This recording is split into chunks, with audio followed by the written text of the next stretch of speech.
Hello. So this is log 1 of my creative assignment. Forget what the actual assignment is called because I'm dumb and I don't remember. Yeah, so I suppose I should describe what the assignment actually is for those people who, sorry, my cat. For those people who aren't aware, I basically have decided to write a novella for my Arts of the Modern World class at Douglas College as like my creative assignment, end of term assignment. And creative writing isn't something that's new to me. My phone is going off. I'm sorry, I'm easily distracted. Creative writing isn't something that's new to me. I've been writing science fiction for a number of years, both scholastically or academically and professionally. So it's not new territory, but to fit in with the program, this had to be basically had to be a historical fiction, and I've never written historical fiction before, and so I really didn't have any idea on how to go about researching it, because it's difficult. Like it's not like in science fiction where you can just make it up and pretend it's something real, like you design it yourself. And that's part of the reason why I like science fiction, is the world building aspect. Like I can do it on my own. I don't have to abide by any previously set politics or anything like that. So this was kind of a leap for me, and it was difficult, and it still is difficult because I'm not done.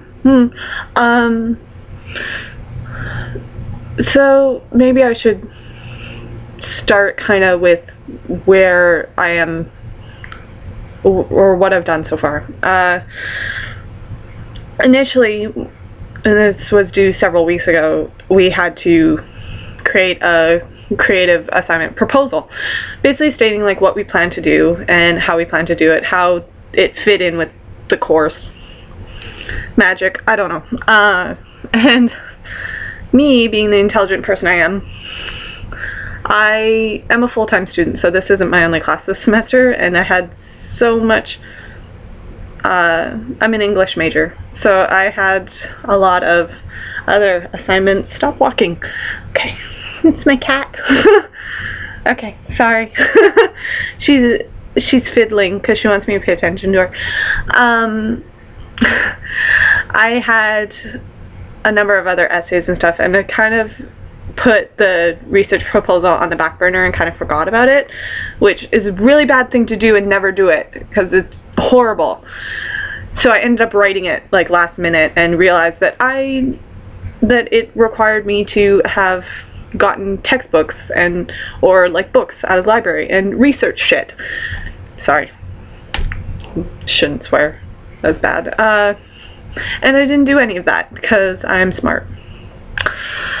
So I ended up basically like, I had it planned out in my mind what I wanted to do, but it wasn't on paper. So I had to put it all on paper and actually look into finding a portrait that I could use, because I decided that I kind of wanted to do something like The Girl with the Pearl Earring, where it's an existing portrait but not much is known about the artist or the model. And it's like the artist based an entire fiction around this one portrait, and it's a beautiful story. I've read the book, and of course I've seen the movie. We actually watched the movie in class. It's absolutely fantastic. It's a beautiful story. It's lovely. I decided I want to do something like that. So I looked up different portraits with unknown artists or unknown models, and I came up with several options, but many of the portraits, they didn't really, it sounds so cliche if I say they didn't speak to me, but they didn't. I did not like them. Or like they just didn't invoke any inspiration in me, which I knew that if I was going to do this, I would have to have, the picture itself would have to inspire me. Otherwise, it wouldn't go. It wouldn't mesh. So I decided to just keep on searching, and I ended up finding a picture. I will put said picture up here. I'm kidding. I don't know how to do that. Yeah, I'll link the picture or post it at the end of the video. Hey, there we go. I will post it at the end of this video, and you can see it. Yeah, so it was really kind of the only portrait that I found beautiful. That sounds really mean to say, but I can look at the different portraits from the Renaissance and find them lovely, and like look and see the amount of work that went into this and appreciate them. But there's not very many I find beautiful, because there's a very distinctive look to the Renaissance, or to this era, which is like around 1600s, like mid to late 1600s, that isn't necessarily aesthetically appealing to people of today, because it's like the women are generally larger. They got some lady lumps. No, I'm not gonna lie, they got some lady lumps, and like their faces are very like childlike, very cherubian. I don't know if that's a word, but their faces are very bulbous almost, where the cheeks are large, the eyes are like bug-eyed, like they're so big, and it's not what I would nerd. Okay, it's not what I would consider beautiful on another human being, like a woman, but that can be overlooked because of the art. So I found a portrait where I could imagine this woman. I could see her in my brain part and see her as an actual person. Like, she wasn't so deformed by the aesthetics of the time that I couldn't imagine her. And that's why I chose the portrait I did. Yeah. So, anyway, back to the research proposal. I wrote it out in the middle of the night. My class is at 8:30 a.m. So, I wrote it out in the middle of the night over a course of like 2 nights, trying to condense the timeline, which, out the window, timeline, bye, because I had a bunch of other assignments, and I'm really bad with procrastination, so I procrastinated. And I did, and I also hit some snags, but I'll explain that in another log entry. My research proposal, actually handing it in, was so difficult because I saved it to a key drive, but it didn't save properly, so I had to call my house. And my school is about like an hour and a half, 2 hour commute from my house.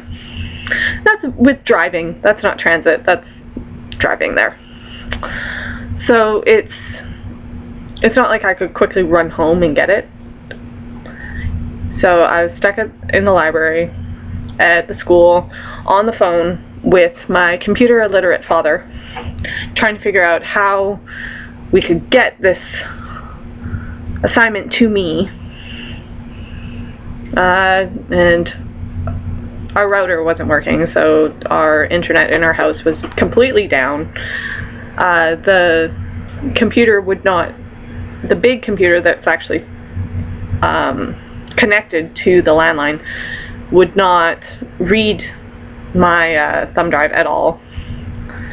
It turns out it was broken. I didn't know that. Not the thumb drive, the computer. I didn't know that because it's not my computer. My computer is a laptop. This one. And it loves everybody. I don't know. The other computer, the big computer, only loves my mother, I guess. I don't know. I'm not sure. We don't talk a lot. Me and the computer, because it's a jerk. I don't like working on our big desktop because it's horrible. Don't tell my mother I said that. So it was a whole big issue. I never got it, and I ended up having to go in and tell my teacher, "Can I just email it to you?" And meanwhile, I'm like crying because I'm stressed out and I haven't slept. It's like 9 o'clock in the morning. I got maybe 2 hours of sleep because I was writing this research proposal and then it doesn't even work, so it was all for nothing. And then she's like, "Don't worry, you can email it to me." I'm like, "Thanks. I'm so sorry." So yeah, that's how all this started. And I will check back with you. Let you know how it's going. Alrighty, bye for now, guys.